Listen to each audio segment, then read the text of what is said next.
آج کا جو موضوع مجھے دیا گیا ہے وہ یہ ہے کہ ہمیں تعلیمی انقلاب لانا ہے، ہمیں ایک بدلاؤ لانا ہے، ہمیں اپنے حالات کو بدلنا ہے۔ تو سوال یہ ہے کہ کیا ہم اپنے حالات کو اللہ کی مدد کے بنا بدل سکتے ہیں؟ کیا ہم اپنے حالات کو اللہ کے مدد کے بنا بدل سکتے ہیں؟ ہم اپنے حالات کو اللہ کی مدد کے بنا نہیں بدل سکتے۔ تو کیا اللہ نے ہمیں ہمارے حالات کو بدلنے کا وعدہ کیا ہے؟ اللہ سورہ رعد میں فرماتے ہیں کہ میں کسی بھی قوم کے حالات کو تب تک نہیں بدلتا، میں کسی بھی قوم کے حالات کو تب تک نہیں بدلتا جب تک وہ اسے نہ بدل لے جو ان کے اندر ہے۔ یعنی جب تک ہم اپنے آپ کو نہ بدل لے، جب تک اپنے اندر کے دل کو، اپنے سوچ کو، اپنی نیت کو ہم نہ بدل لے، اللہ ہمارے حالات کو نہیں بدلے گا۔ تو آج سب سے بڑی پریشانی جو ہماری ہے وہ یہ ہے کہ ہم مسلمان پوری دنیا کو بدلنا چاہتے ہیں، اور جو نہیں بدلنا چاہتے ہیں وہ خود کو نہیں بدلنا چاہتے۔ جلال الدین رومی نے بہت ہی خوب کہا، کل میں ہوشیار تھا تو دنیا کو بدلنا چاہتا تھا، کل میں ہوشیار تھا تو دنیا کو بدلنا چاہتا تھا، آج میں عقل مند ہوں تو خود کو بدل رہا ہوں۔ Yesterday I was clever, so I wanted to change the world. Today I am wise, so I am changing myself. میرے پیارے بھائیوں اور بہنوں، آج ایک بہت دکھ بھری بات میں آپ کو بتاتا ہوں، اور یہ سچائی ہے کہ آج سوسائٹی کو مسلمانوں کی ضرورت نہیں۔ سب سے بڑی دکھ کی بات جو ہمارے لیے ہے وہ یہ ہے کہ معاشرے کو مسلمانوں کی ضرورت نہیں۔ The society does not need us. ہمیں سوسائٹی کو ہماری ضرورت نہیں، کیونکہ ہم سوسائٹی کے بینیفیکٹرز نہیں بلکہ بینیفیشریز ہیں۔ ہم سوسائٹی کے کنٹریبیوٹرز نہیں بلکہ کنزیومرز بن گئے ہیں آج۔ اللہ نے قرآن میں فرما دیا، کنتم خیر امۃ اخرجت للناس تأمرون بالمعروف، کہ ہم نے تمہیں بہترین امت بنا کر بھیجا، بہترین امت بنا کر بھیجا تاکہ تم لوگوں تک بھلائی پہنچا سکو۔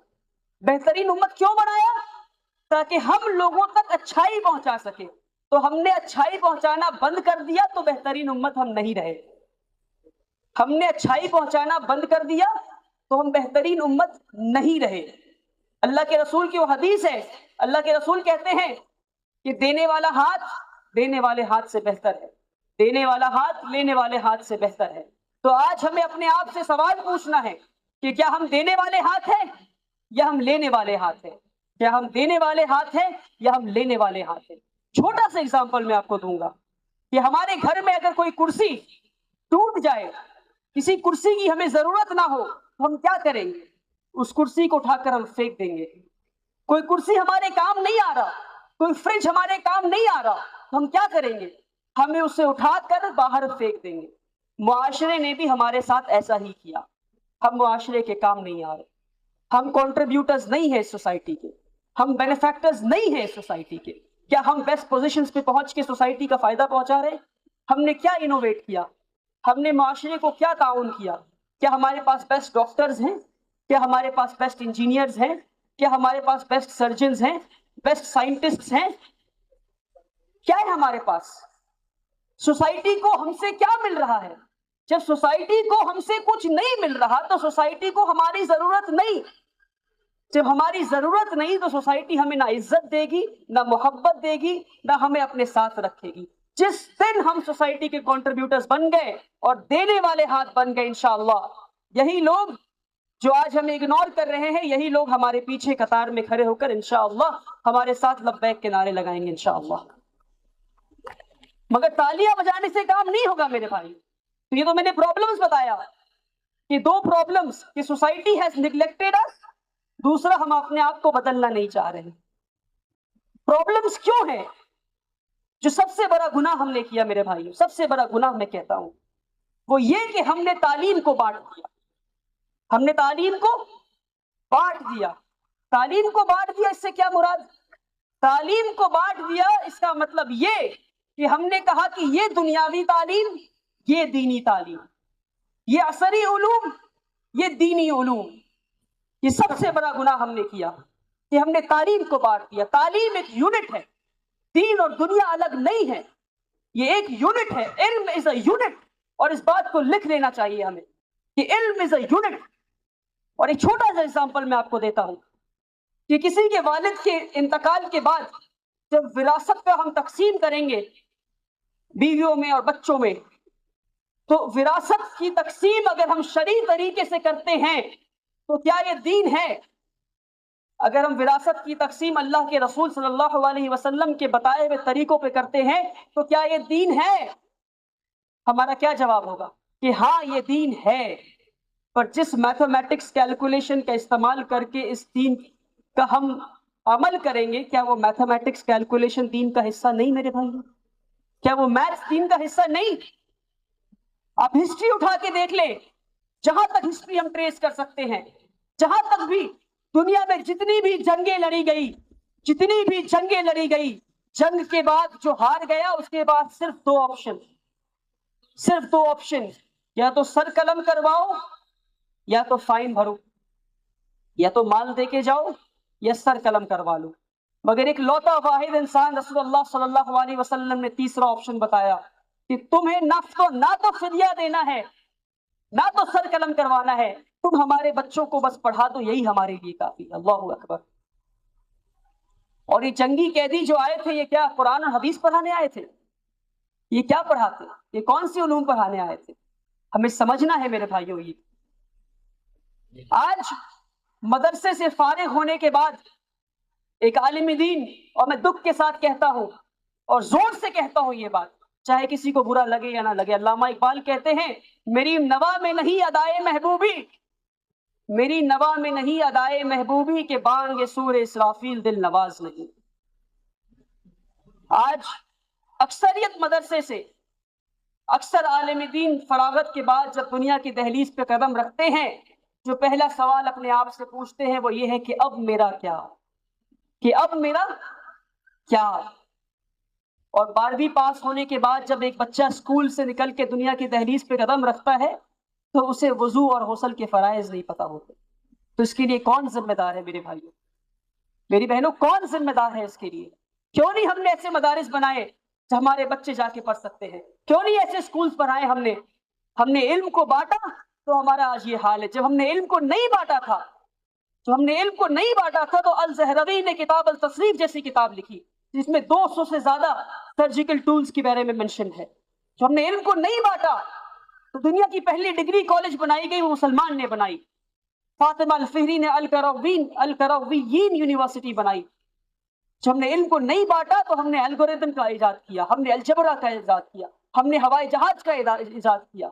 اور جب ہم نے علم کو بانٹ دیا تو آج ہم اس دہلیز پہ کھڑے ہیں کہ ہمیں سیمینار کر کے کہنا پڑ رہا ہے کہ تعلیمی انقلاب لانا ضروری ہے آج، کیونکہ ہم نے تعلیم کو بانٹ دیا، علم از اے یونٹ، اس بات کو لکھ کر آج گھر لے جائیں انشاءاللہ۔ اور جب میں تعلیم کی بات کر رہا ہوں تو وہ زمانہ چلا گیا جب ہم صرف تعلیم کی بات کرتے تھے۔ آج ہمیں کنٹمپرری ایجوکیشن کی بات کرنی ہے۔ موجودہ حالات میں جس تعلیم کی ضرورت ہے اس تعلیم کی بات کرنی ہے۔ ایک طرف وہ تعلیم ہے غریبوں کی تعلیم، جو کہ سرکاری اسکول کے سرکاری کتاب میں ہم ہارٹ کا ڈائیگرام پڑھتے ہیں، بلیک اینڈ وائٹ ڈائیگرام، کہ بھائی ہارٹ میں یہاں نروز ہیں، 4 چیمبرز ہیں۔